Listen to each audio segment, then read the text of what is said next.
Hello everyone, and welcome to the second episode of this Chopin mini-series. I wanted to make this episode a bit more practical and talk about the different techniques that I use at the different stages of learning a new piece. So the beginning, when you don't know the notes and you're trying to figure out fingering. The second stage, where you kind of know, but you have to put it together and increase the tempo. And then the last stage is when you want to make it your own and polish it and have it ready for a recital or a video. If you haven't seen the first episode, I'll put a link in the description, so make sure to check that one out, where I showed my progress, talked about how I analyze a piece and the approach that I have to learning a new piece. Just quickly, if you're new to the channel, I started playing the piano about 2 years and 3 months ago, and I started this channel to document my progress, share my experiences with you, my learning process, and show you that you can learn a new skill such as playing the piano even later on in your life, and hopefully inspire you to finally start learning that instrument that you always wanted to learn, or pursue that new skill, or do something new. Because I am currently grade 5, probably going to go for grade 6 at some point this year, and then into the more advanced grades and maybe even diplomas later on in the next few years.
Through my experience in playing more sports than I can count, my academic studies, learning to program, and now learning to play the piano, I can honestly say that learning about learning, and in the case of learning how to play the piano, learning new techniques, is just as important as learning how to play the actual instrument. Outside of just being naturally talented and exposed to music for a long time, that's why concert pianists can learn a new piece so fast, because they've become masters of their own learning process and how they should tackle a new piece and be as efficient as possible. And I've got so much to learn about this in the next few years or decades, but hopefully what I've learned so far and my experiences are going to help you in your journey.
I'm not sure how well you can see this, but I just wanted to talk quickly about the interpretation of the piece. The piece is fairly simple in terms of its structure. You have this A section followed by B, followed by A again, followed by C, followed by A again, B, and then finishes with A. The first thing that you can see is that it repeats itself a lot. So you want to make each of these different. So in the first one, you can introduce the melody. That's what I've chosen to do. In the second one, I'm choosing to make my left hand louder, so it's a bit of a variation. In the third one, I'm going to use a different style of pedaling, so it'll be a bit more staccato-ish. The last one would be fairly quiet, and it would kind of have like a resolution because the piece finishes. I think this one is the most important one because it's unique. You can see that it doesn't repeat itself, so you kind of have to make it special in some way. I choose to make the first chord because it's also my favorite bit of the piece. Make it very long and very obvious that something new is happening there.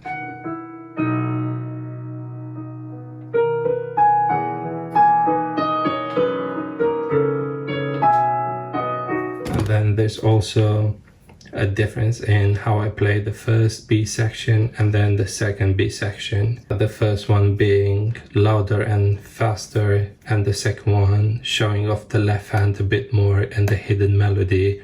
And then again, you don't want to finish the second one too fast and then go into the slow A. So if this is slower than the first, it would make sense for this to also be slower so that they connect better.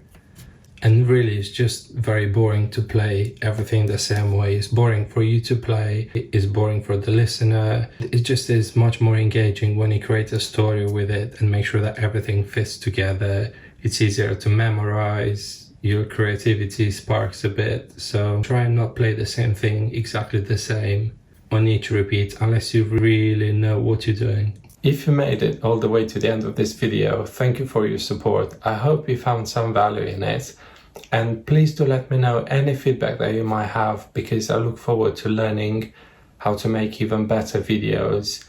And if you have any new ideas, those are appreciated as well. This mini-series itself is a product of you guys and coming up with suggestions every single time in the comments and letting me know what worked well and what didn't.